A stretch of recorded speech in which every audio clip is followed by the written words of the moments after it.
The one signature aspect of Windows 8 that everybody has keyed on out there in the press and through all the development cycles of Windows 8 was the fact that we lost the start button down here, right? We can get this start screen and we can go to applications that are open and all this, but we don't have our little round orb down here anymore. So we lost the start button. And in this video I entitled The Lonely Start Button because Microsoft was very quick to point out, oh yeah, the start button's still in there. But I got to be honest with you, I'm not sure what it's doing in here and why it's where it is. If I open the Charms menu, if I go to the lower right corner or the upper right corner and slide up and turn this thing on, right here is what used to be the start button. And what does this do? It takes us to the start menu.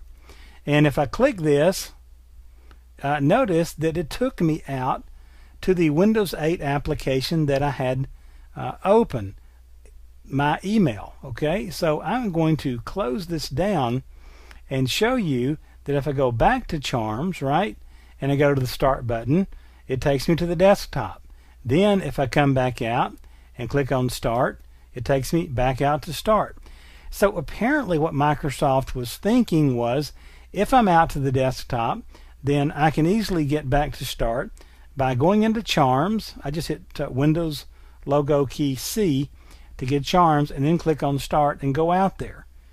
But in reality you don't need to do that. If I'm on the desktop and I just hit the Win Logos key, it takes me to the start screen. Okay, so what everybody seems to be, I guess the consensus out there is something else may be coming here down the road. All right, that's nothing that's come from Microsoft.